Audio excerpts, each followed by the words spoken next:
Number 30, Shayla, that 105 junior from Eugene, Oregon.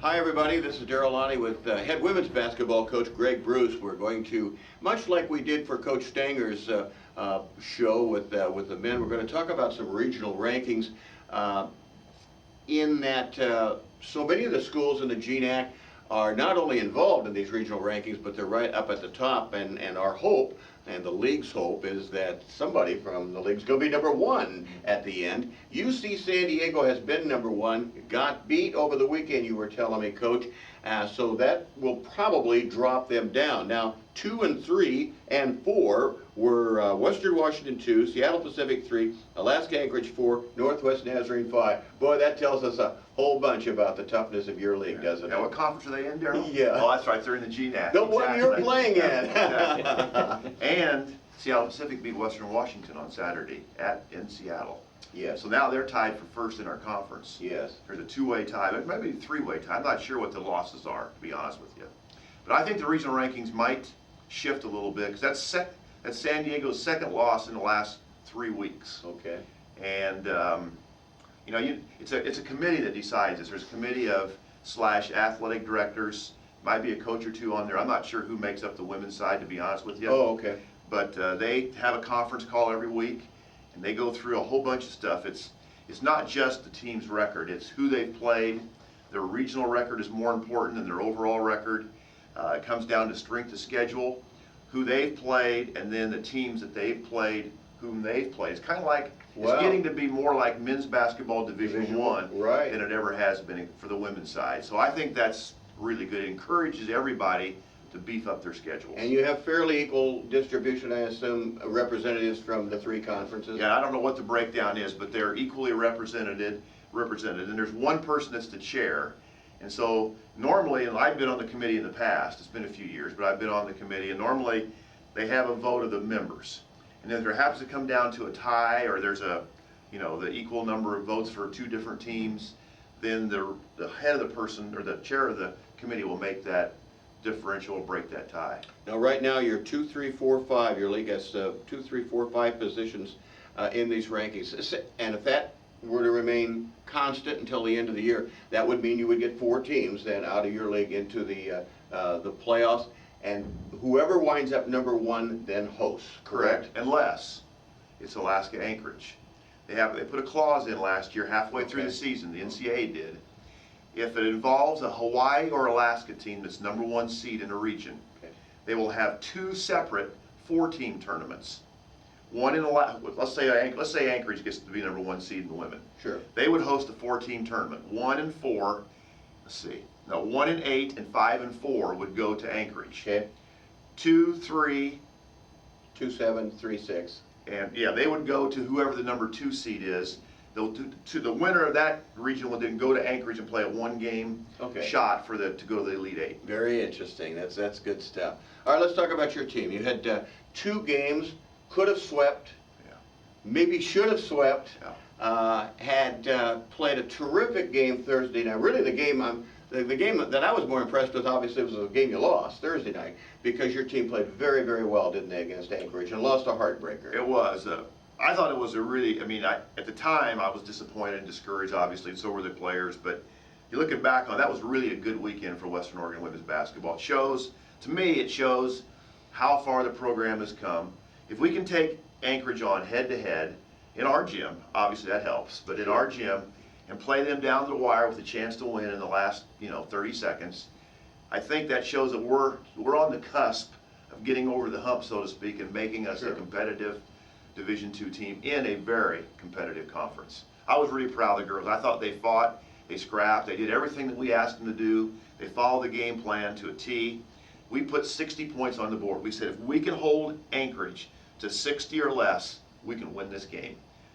Well, the score was 62-60. It was, yeah. If they had 60, would have went into overtime, and obviously without Katie having fouled out, that would have been a big mountain to climb. But still, the 60 was where we put it on the board, and it came down to that. That was a killer, wasn't it? Yeah. Katie gets her fifth foul with about a little bit more than 3 minutes to go. You wind up not scoring a field goal the last 6 minutes of this game. Yeah, we did. We had to put the ball in some kids' hands that maybe haven't been in that situation before, but that's a learning experience. Got a question for you, Daryl. You bet. How many times has Katie Torland fouled out in her 4-year college career? You could only answer that, but I know the answer this year. I don't know the answer for 4 years. How many times? That was number 2. Was it really? Second time only. She Only. never fouled Isn't that out. something? Yeah. But anyway, that's the way it is, and you have to play with it. And there were some kids that stepped up during the game, though, before she fouled out. That You bet. That helped her. Zoller had another solid game. Yep. Shayla Corder, our senior wing, probably had her finest game of the year. Put some really good points on the board. Did a nice job passing the ball. And it's nice to see her playing well at the end as well. That's right. Clifford had 7 offensive rebounds in this Yeah, game. 11 total, yeah. Lori Clifford is getting better every day, and that's really nice to know and comforting to know that you're going to have a point guard now for the next 3 years is going to be able to run the show and help us. We talked about this on the air. It's point guards have become so valuable in basketball at every level, male and female, in the last 10 to 15 years. And if you know that you have a point guard, wow, what a difference that position makes now, huh? No question about it, exactly. Yeah. Perfect, yes. Let's talk about Fairbanks. Let me have you talk about Fairbanks, and then we'll look ahead to the road trip. Well, Fairbanks obviously wasn't the competition that Anchorage was. But they have some individuals that are pretty good players. My big worry was we had a disappointing loss. We're down in the dauber a little bit. Can we come and bring energy, intensity, and focus to a game where we probably think we're going to win before it starts? Not that you ever know. That was the happiest thing for me was that we brought that intensity and focus. We got them right on them from the very beginning. Clifford got 2 quick baskets. We played good, solid defense. We didn't let them get a lot of offensive boards early, and we really ran. We got a lot of people in the game. I think we had 6 players that scored in double figures, and I thought it was a really good overall team win. The play that Shayla Corder made on a sideline out of bounds pass, kind of an alley-oop play to Katie Torland, who caught it in the air and laid it in. That might be the best play we've had all year long on the offensive end. It was really fun to watch. Oh, that was a great play, folks. It was a terrific highlight. Cortland midair makes the catch, lays it in, and summertime. You see this in the Division I men's hoops once in a while. Don't see it at your level very often. That was a terrific play. Thursday night's game is a big game for you. If you can, you're playing Northwest Nazarene. If you can win that game, you're tied for 4th. Exactly, and we know they're going to be fired up because we kind of took the wind out of their sails the very first GNAC game of the year. They're trying to get into the region, so they have a lot of motivation. They play Western Washington on Saturday at their place, so we're hoping they're looking ahead a little bit. But we know they're going to be ready. They've got a bunch of seniors. They're talented. They play way better at home than they play on the road. They're well coached, so it's going to be a tough task. But it's nice to know, Daryl, that we can go over there with a chance to be in 4th. That's right. 2 years ago, it was, God, can we ever get out of 9th? Now we've moved up a section, and I'm really happy about it. And this is great experience for your young people, isn't it? Terrific experience. Playing big games, Northwest Nazarene and then Billings on Saturday. Yeah, Billings, Northwest Nazarene crunched them last Saturday. And they may be down a little bit, and they have to play Western on Thursday. So, we're going over there. We want to win there. We want to try to finish 8-8 at the very worst, which would be monumental for the program, I think. And the girls are, despite the comment that the UAA coach made on the website that he doesn't like playing teams whose seasons are finished already, despite that, I don't think we're finished yet, and I think we got a lot of good basketball left these last 2 weeks. Well, and then you're showing that. Next week we'll have Coach Greg talk about his graduating seniors. That'll be fun. Shayla Corder, AJ Hawk, and Katie Torland. With head coach Greg Bruce, this is Daryl Lonnie.